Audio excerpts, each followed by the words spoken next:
बिहार में तेजस्वी यादव की सरकार बनने वाली है। आरजेडी ने इस चुनाव में मंगनी लाल मंडल को प्रदेश अध्यक्ष की जिम्मेदारी सौंपी है और मंगनी लाल मंडल बिहार के मंझे हुए राजनीतिज्ञ माने जाते हैं। इंडिया न्यूज संवाददाता रितेश मिश्रा ने उनसे बातचीत भी की। इस बातचीत में वो क्या कहते नजर आए, किस तरीके के दावे पेश करते नजर आए, वो खुद आप देखिए। बिहार विधानसभा चुनाव की सरगर्मी अब काफी तेज हो चुकी है। सभी राजनीतिक दलों ने चुनावी अखाड़े में उतरने के लिए खुद को तैयार करना भी शुरू कर दिया है और इस बार की लड़ाई कही जा रही है कि काफी चुनौतीपूर्ण और काफी टफ रहने वाली है। लिहाजा हम सभी पॉलिटिकल पार्टी के जो नेता हैं उनसे हम बात कर रहे हैं और आज हमारे साथ मौजूद हैं आरजेडी के बिहार प्रदेश अध्यक्ष मंगनी लाल मंडल जी। सर, इंडिया न्यूज में आपका बहुत बहुत स्वागत है। धन्यवाद। सर, इंट्रो ही मैंने किया कि अब तो चुनावी अखाड़े में कूदने के लिए सभी लोग तैयार हैं। राष्ट्रीय जनता दल बिहार की सबसे बड़ी पॉलिटिकल पार्टी, आप लोग कितने तैयार हैं सर? किस तरह से तैयारी चल रही है? जनता में हवा बदली हुई है। सरकार के खिलाफ लोगों का आक्रोश भी है, मनोभाव भी है। शासन व्यवस्था बहुत खराब हो चुकी और बदतर स्थिति यहाँ तक हो गई है कि एक रात की बारिश में पटना डूब गया है जी। और सुशासन को तांडव नृत्य करते हुए देखा जा सकता है पटना की सड़कों पर। घर से निकलना कितना मुश्किल है। राज्य भर में डकैती, चोरी, हत्या, बलात्कार पर कोई नियंत्रण नहीं है और हत्याएं इस तरफ से बढ़ी है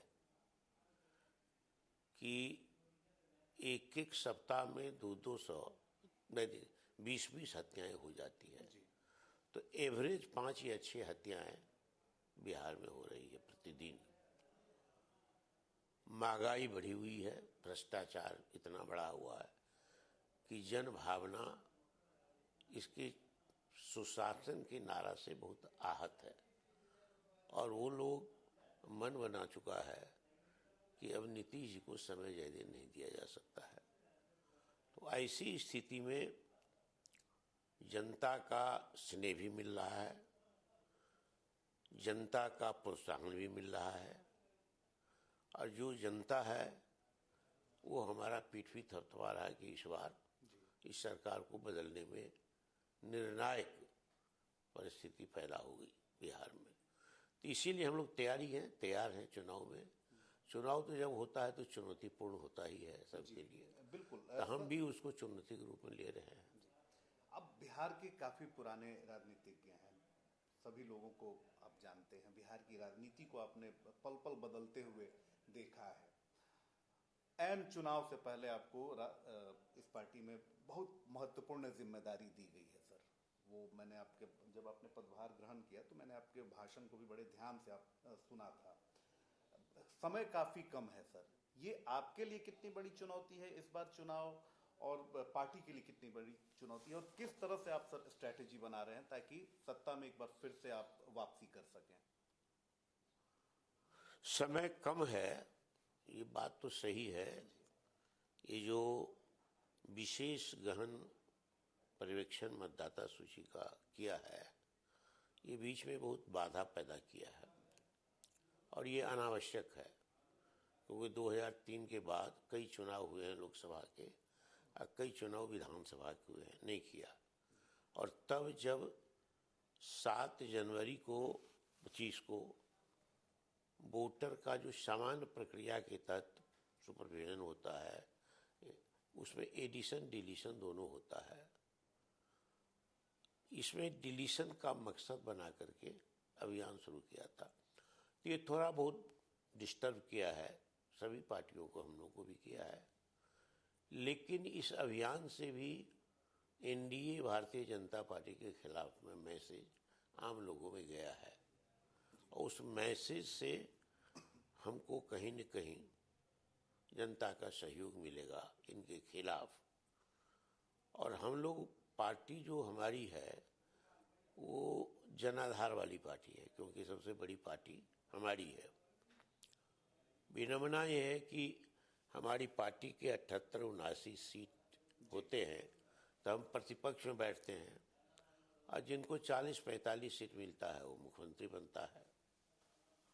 ये विडंबना भी है और लोकतंत्र की खूबी भी है। लेकिन जनाधार के मामले में हम सबसे बड़ी पार्टी है, कार्यकर्ता भी हमारे काफ़ी हैं, और कार्यकर्ताओं की पार्टी है, मास पार्टी है, तो हमारी तैयारी बरसों से चल रही है।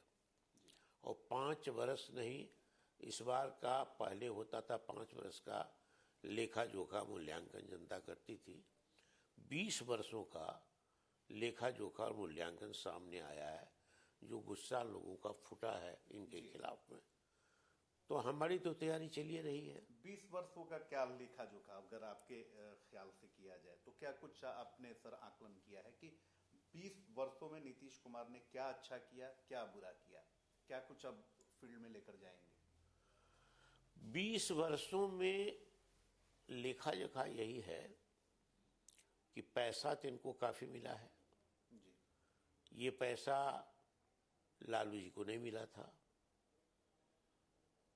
ये जो इलेक्शन फाइनेंस कमीशन है वो संवैधानिक व्यवस्था है, उसके तहत है। और जो फंड है सेंट्रल टैक्सेस का, उसमें जो हिस्सेदारी होनी चाहिए राज्यों की, वो फाइनेंस कमीशन के प्रतिवेदन के आधार पर तय होता है। वो तय होता है तो पैसा का जो जनरेशन है ब्रिड्स, वो मनी ब्रिड्स मनी, एक कहावत है। तो एफडीआई जो आया बिहार में नरसिम्हा राव की सरकार के द्वारा, बड़ा भारी कदम उठाया देश के लिए, तो उससे पैसा यहाँ इन्वेस्ट हुआ और टैक्स कैपेसिटी लोगों की बढ़ गई, इनडायरेक्ट भी डायरेक्ट भी दोनों में। तो वो टैक्सेशन बहुत ज़्यादा होने लगा। तो 10वीं वित्त आयोग से थोड़ा थोड़ा पैसा मिलना शुरू किया। वो लालू जी के समय व्यवस्था नहीं थी। तो नीतीश कुमार को जो फार्मूला तय किया, वो फार्मूला के आधार पर पैसा काफ़ी मिला, आज भी मिल रहा है। और इस बार भी इन्होंने जो मेमोरेंडम दिया है 16वें वित्त आयोग को, उसमें कहा कि पॉपुलेशन और डेमोग्राफी, ये दोनों को आधार बनाया जाना चाहिए, इसी पर इनको पैसा मिला। एसआईआर पे छोटा सा सवाल मेरा ये, एसआईआर पे आपने देखा कि किस तरीके से 5 दिन का छोटा सा सत्र था बिहार विधानसभा में, मानसून सत्र, 5 दिन हंगामे की भेंट चढ़ा। कई बार तो स्थिति ये हो गई कि लगा कि विपक्ष और सत्ता आपस में भिड़ंत हो जाएगी विधायकों की। दिल्ली में भी ये पूरा मामला गूंजा। फिर तेजस्वी यादव जी ने भी कहा कि हम चुनाव का बहिष्कार करेंगे। राहुल गांधी जी ने भी कहा कि बहिष्कार करेंगे। बीजेपी से लेकर एनडीए के जितने भी नेता हैं, हमने उनसे प्रतिक्रिया ली। सबने यही कहा कि चुनाव से डर गए हैं आप। डरने की वजह से तेजस्वी यादव भी कह रहे हैं कि नहीं, हम चुनाव लड़ेंगे ही नहीं। राहुल गांधी भी कह रहे हैं, यानी आप लोग डरे हुए हैं। इस पर क्या कहेंगे? देखिए, लोकतंत्र जो है संविधान के कोख से निकला हुआ है, व्यवस्था से निकली हुई है। हमने इसको एडॉप्ट किया है। हमारे जो स्वतंत्रता संग्राम के महान सेनानी लोग थे, उन लोगों ने इस देश में डेमोक्रेसी को एडॉप्ट किया और संसदीय प्रणाली को लागू किया। चुनाव में वोटर नहीं होना, ये नागरिकता छीनी जानी वो आधार नहीं है। लेकिन वोटर में आपको सामान्य जो पहचानी आवास का और मृत्यु पति जिंदा रहने का माने जन्म प्रमाण पत्र, ये दोनों चीज के लिए सामान्य आधार कहा जाता है। कि आप पहले कहता था मुखिया से लिखा लो, सरपंच से निकालो, कर्मचारी से लिखा लो।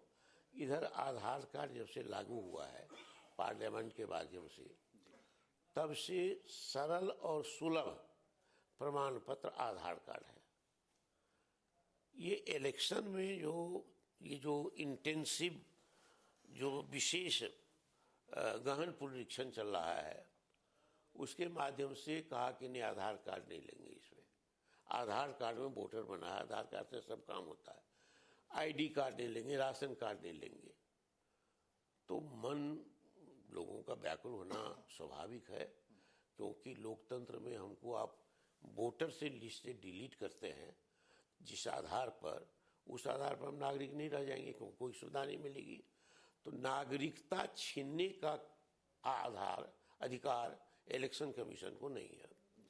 ये इलेक्शन कमीशन जो काम कर रहा है हमारा सिटीजनशिप छीनने का, वो है गृह मंत्रालय का और फिर पार्लियामेंट का। पार्लियामेंट सोवरेन है, पीपल ऑफ इंडिया सोवरेन है, बाकी कोई इलेक्शन कमीशन और दूसरा कोई सोवरेन नहीं है संस्था। तो एक तो ये जब वोटर नहीं होगा, वोटर हम नहीं रहेंगे, वोटर कट जाएगा लिस्ट से, डिलीट हम हो जाएंगे, तो जनता के लिए वोट होता है, जनता के द्वारा वोट दिया जाता है और जनता की सरकार होती है। तो फिर चुनाव हो कि नहीं हो, चुनाव लड़े कि नहीं लड़े, चुनाव ये निष्पक्ष करेगा कि नहीं, इस पर विचार करेंगे हम कि बहिष्कार भी कर सकते हैं। ये राय थी इनकी, निर्णय नहीं था। चलते चलते सर मेरे 2-3 सवाल हैं। नीतीश कुमार 20 साल से बिहार के मुख्यमंत्री हैं, चाहे परिस्थिति कुछ भी हो। लालू यादव, आपकी सरकार जो है वो 15 साल बिहार में रही। क्या ऐसी गलती हो गई कि लालू यादव इतने लोकप्रिय नेता होने के बावजूद सत्ता जो है वो हाथ से निकल गई और अभी भी अपने दम पे सत्ता नहीं आ पा रही है? और क्या ऐसी ताकत है नीतीश कुमार की कि तमाम विरोधी परिस्थितियों के बावजूद मुख्यमंत्री वही बने हुए हैं? देखिए, नीतीश कुमार यथास्थितिवादी नेता है और लालू प्रसाद यादव क्रांतिकारी नेता हो। समाजवादी आंदोलन या कम्युनिस्ट आंदोलन हो, सारी दुनिया में एक फिलॉसफी है कि सत्ता को कब्जा करो और सत्ता का इस्तेमाल परिवर्तन के लिए, बदलाव के लिए क्रांतिकारी रूप से प्रयोग करो। तो लालू यादव उसी धारा के नेता हैं, क्रांतिकारी धारा के। तो यथास्थितिवाद और क्रांति दोनों के बीच में यंग है। तो इसलिए नीतीश कुमार सभी यथास्थितिवादी शक्तियां और पिछड़ा, आरक्षण, दलित, शूद्र, पिछड़ा, अति पिछड़ा, सबके विरोधी जो राजनीतिक शक्तियां रही हैं, उस सब का समर्थन नीतीश जी को है, दिखाने के लिए कि ये देखो, ये पिछड़ा का मुख्यमंत्री है, अति पिछड़ा का है। वस्तुतः उसका उपयोग लज्जा के रूप में किया है। इसीलिए नीतीश कुमार एक हथकंडा है उन लोगों का जो सामाजिक न्याय के खिलाफ है, आरक्षण के खिलाफ है, सामाजिक और आर्थिक और सांस्कृतिक क्रांति के बदलाव के खिलाफ है। उनका वो नेता है, इसीलिए वो यथास्थितिवादी है। लालू यादव क्रांतिकारी है। मेरा अंतिम सवाल सर आपसे ये है कि तेजस्वी यादव काफी यंग, लगभग 37 साल उनकी उम्र, और अब ना सिर्फ आरजेडी बल्कि महागठबंधन की भी ड्राइविंग सीट पर वही बैठे हुए हैं। लेकिन तेजस्वी यादव के अलावा बिहार में 3-4 और युवा चेहरे हैं। एक चिराग पासवान हैं, वो भी ताल ठोक रहे हैं कि मैं केंद्र की राजनीति से बिहार की राजनीति में आऊंगा। इसके अलावा बिहार में जो डिप्टी सीएम हैं वो भी यंग हैं, सम्राट चौधरी। क्या कुछ कहेंगे इन लोगों को लेकर सर? मैं उसी परिप्रेक्ष्य में देखता हूं, आदमी का मूल्यांकन धारा के आधार पर किया जाता है और राजनीति में धारा का महत्वपूर्ण योगदान है कि हम किस धारा को रिप्रेजेंट करते हैं। तो जो सामाजिक बदलाव वाले धारा है, उसमें जो बिखराव आ गया था पिछले दिनों किसी कारण से, वो सामाजिक न्याय की शक्तियां वो समझ गई है कि ये बिखराव हम नहीं करेंगे, हमको सत्ता से बेदखल किया है इनडायरेक्टली। तो चिराग पासवान मुख्यमंत्री, उनके मोहम्मद जहां मुख्यमंत्री बने तो हमारा क्या, लेकिन वो शक्ति नहीं है जो शक्ति लालू जी के साथ रही है, जो शक्ति कर्पूरी जी के साथ रही है, और जो शक्ति बन गई है तेजस्वी प्रसाद यादव की। तो संपूर्णता के आधार पर टोटलिटी में जो चेंज, बदलाव होना चाहिए, उस टोटलिटी फोर्स का लीडर है तेजस्वी प्रसाद यादव। अंतिम सवाल, इस बार सरकार बनाने को लेकर कितने आश्वस्त हैं, कितने कॉन्फिडेंट हैं और सरकार का स्वरूप क्या होगा? सरकार बनाने के लिए हम 100% 200% आश्वस्त हैं। और सरकार जो भी बनेगी, वो पहले ही मैंने कहा कि क्रांतिकारी धारा के नेता हैं, तो तेजस्वी जी परिवर्तन के लिए, बदलाव के लिए, क्रांति के लिए वो काम करेंगे। उनको बहुत आगे जाना है उम्र के हिसाब से, तो वो क्षमता उनमें विकसित हो चुकी है और उसमें निखार करेंगे और बिहार को बदलेंगे। बिहार को पर कैपिटा इनकम कम है, उसको बढ़ाना है, गरीबी रेखा से नीचे लोगों को कम करना है, भ्रष्टाचार को मिटाना है, अफसरशाही पर नियंत्रण करना है और जो बेरोजगारी है, सबसे बड़ा मुद्दा है, उस बेरोजगारी को कम करना है। बहुत बहुत धन्यवाद। तो हमारे साथ राष्ट्रीय जनता दल के बिहार प्रदेश अध्यक्ष मंगनी लाल मंडल जी थे, जिन्होंने बड़ी ही बेबाकी से सारी बातों पर अपनी स्पष्ट तौर पर राय रखी और साफ तौर पर कहा कि 100% ये कॉन्फिडेंट हैं बिहार में सरकार को बनाने को लेकर, और क्यों तेजस्वी यादव सबसे कैपेबल हैं मुख्यमंत्री के लिए, इस बात का भी खुलासा किया। अब बारी जनता की है, जनता की कसौटी पर जो खरा उतरेगा जनता उसी पर मुहर लगाएगी। लेकिन एक बात तो तय है कि बिहार में इस बार चुनावी लड़ाई काफी चुनौतीपूर्ण है। अभिषेक के साथ रितेश मिश्रा, इंडिया न्यूज, पटना।